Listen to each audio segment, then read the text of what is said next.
শরীফ থেকে শরীফা হওয়ার এই গল্পটা আসলে এই মুহূর্তে প্রযোজ্য না। টাকা দিয়ে সেখানে সমকামিতা শিখতে যাচ্ছি না। 90% মুসলমানের দেশ, সেখানে নাস্তিক হইতে আসেনি আমরা।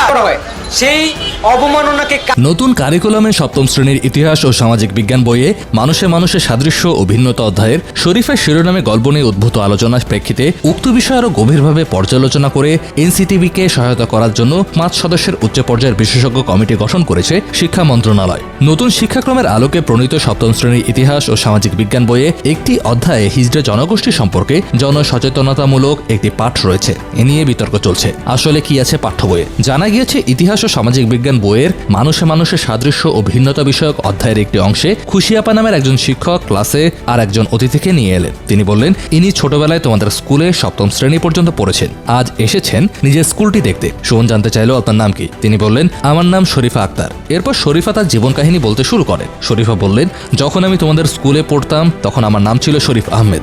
আনুচিং নামের এক শিক্ষার্থী অবাক হয়ে বলল, আপনি ছেলে থেকে মেয়ে হলেন কিভাবে? শরীফা বললেন, আমি তখনও যা ছিলাম এখনো তাই আছি, নামটা কেবল বদলেছি। বিষয়টি নতুন করে সামনে এসেছে ব্র্যাক বিশ্ববিদ্যালয়ের একজন খণ্ডকালীন শিক্ষক একটি অনুষ্ঠানে বইয়ের পাতা ছিঁড়ে ফেলার পর। ওই ঘটনার ভিডিও সামাজিক যোগাযোগ মাধ্যমে ছড়িয়ে পড়েছে। ভিডিওতে দেখা যায় গত শুক্রবার 19 জানুয়ারি রাজধানীতে নতুন শিক্ষাক্রম নিয়ে এক আলোচনায় সপ্তম শ্রেণীর ইতিহাস ও সামাজিক বিজ্ঞান বইয়ের শরীফার গল্প নামের অংশটি ছিঁড়ে ফেলেন ব্র্যাক বিশ্ববিদ্যালয়ের দর্শন বিভাগের খণ্ডকালীন শিক্ষক আসিফ মাহতাব। এ নিয়ে সোশ্যাল মিডিয়ায় নানা আলোচনার মধ্যে ব্র্যাক বিশ্ববিদ্যালয় কর্তৃপক্ষ 22 জানুয়ারি এক বিবৃতিতে জানায়, আসিফ মাহতাবের সঙ্গে বর্তমানে ব্র্যাক বিশ্ববিদ্যালয়ের কোনো চুক্তি নেই। বিবৃতিতে বলা হয়, ব্র্যাক বিশ্ববিদ্যালয় শিক্ষক শিক্ষার্থীদের জন্য একটি নিরাপদ পরিবেশ বজায় রাখার পাশাপাশি অন্তর্ভুক্তি এবং সহিষ্ণুতা বজায় রাখতে দৃঢ় প্রতিশ্রুতিবদ্ধ। এরপর আসিফ মাহতাব এক ফেসবুক পোস্টে লেখেন, আমাকে এইমাত্র ফোন করে জানানো হয়েছে যে আমি যাতে বিশ্ববিদ্যালয়ে আর ক্লাস না নিতে যাই। আমি জানি না হঠাৎ করে এই সিদ্ধান্ত কেন তারা নিল, আমাকে কোনো কারণ তারা দেয়নি। বিষয়টি নিয়ে নানা আলোচনা সমালোচনার মধ্যে 23 জানুয়ারি মঙ্গলবার তা নিয়ে কথা বলেন শিক্ষামন্ত্রী। তিনি বলেন, পাঠ্য বইয়ে হিজড়া জনগোষ্ঠী সম্পর্কে জনসচেতনতামূলক পাঠ অংশের উপস্থাপনায় কোনো বিতর্ক বা বিভ্রান্তির সৃষ্টি হয়ে থাকলে এবং বিশেষজ্ঞরা মনে করলে কিছুটা পরিবর্তন আনা যেতে পারে। বইয়ের শব্দটি ট্রান্সজেন্ডার নয়, থার্ড জেন্ডার রয়েছে বলে জানিয়ে মন্ত্রী বলেন,